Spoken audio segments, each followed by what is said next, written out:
Buenas tardes, profesor. Mi grupo ya explicaremos lo que ocurrió en 1895 y 1900. En 1895 y 1930 Perú vivió la República Aristocrática, un periodo de estabilidad política bajo el dominio de una élite oligárquica que controlaba la economía basado en la exportación de guano, azúcar y caucho. La infraestructura se mejoró gracias a la construcción de ferrocarriles y la mejora en los puertos, aunque la mayoría de la población, sobre todo indígena y de áreas rurales, continúa en pobreza. Los cambios que se destacan en este tiempo es el desarrollo de las infraestructuras como la expansión de los ferrocarriles y la modernización de los puertos.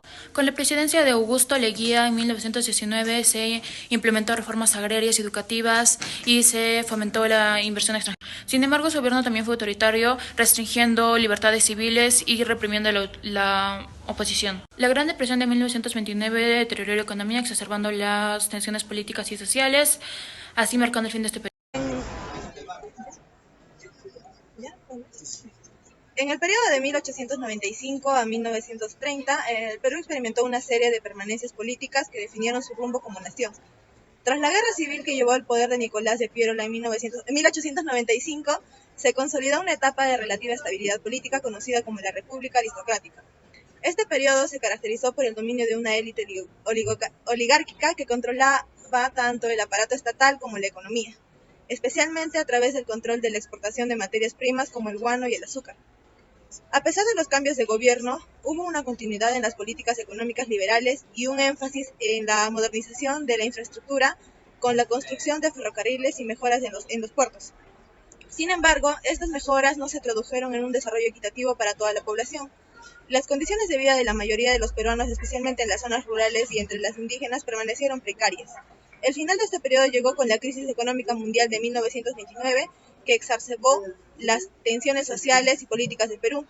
La llegada de Augusto B. Leguía al poder en 1919 marcó el inicio de una década de reformas que, aunque intentaron modernizar el país, también estuvieron marcadas por el autoritarismo y la represión.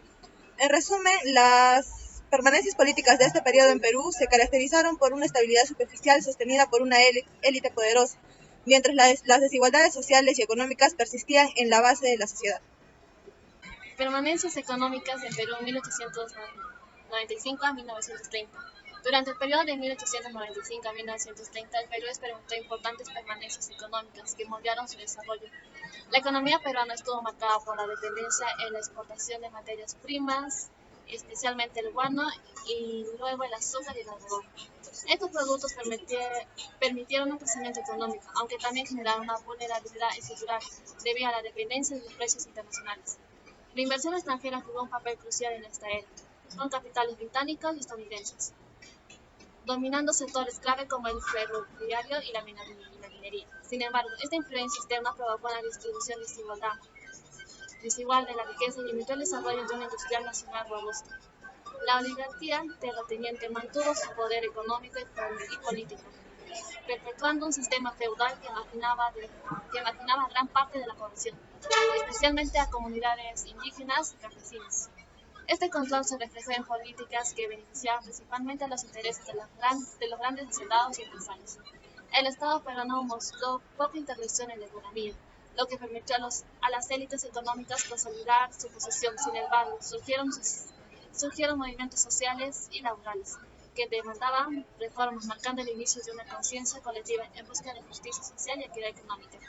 En resumen, las permanencias económicas entre 1895 a 1930 fueron definidas por la dependencia de exportaciones, la influencia del capital extranjero y la consolidación del poder de una élite terrateniente, todo lo cual estableció las bases para futuras transformaciones sociales y económicas en el país.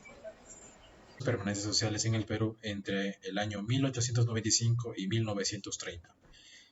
Entre 1895 y 1930, el Perú experimentó permanencias sociales significativas que han moldeado el desarrollo hasta el día de hoy.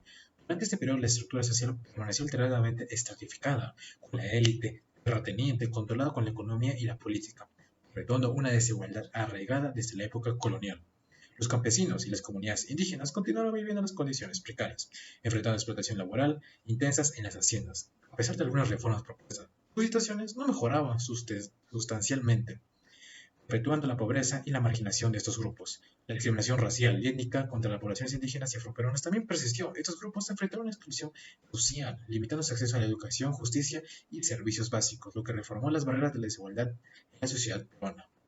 Finalmente, el acceso a la educación siguió siendo limitado para las clases populares, especialmente en áreas rurales. Esto restringió la movilidad social y perpetuó la brecha entre la clase alta y la clase baja. En resumen, estas permanencias sociales han dejado una huella duradera en el Perú contemporáneo, influyendo en sus dinámicas sociales y subrayando la necesidad de abordar sus desigualdades históricas para construir un futuro más inclusivo. Pues una de las influencias del Perú de 1985 a 1930 fueron mayormente influencias malas. ¿Por qué? Porque Perú perdió muchas cosas, las cuales determinaron cómo estamos hoy en la actualidad. Como por ejemplo, la guerra del Pacífico, que fue un elemento político. ¿Qué determina esta guerra? Que el Perú va a perder ciertos territorios y que también hay que pagar la reindemnización económica al país, en este caso Chile. Bueno, primera parte. Ahora en el ámbito económico, el Perú se conoce por ser hasta ahorita un país exportador de materias primas. ¿Y qué pasa? En ese tiempo, la mayor exportación de materias primas que tenía el Perú era de guano y salitre, las cuales por la guerra Chile se queda con lo poco que daba y le deja de importar el Perú hacia estos países. Y para finalizar, el ámbito social. Bueno, esta fue más una consecuencia de todo lo anterior. ¿Por qué? Porque si por sí Lima o las capitales estaban en un mal estado, ¿qué pasa? La gente que está en el campo está peor y migran de las zonas descampadas hacia las ciudades, donde la churificación, teniendo mucha cultura a la Lima, y también se dieron malas todas estas personas, ya que eran de un lugar distinto.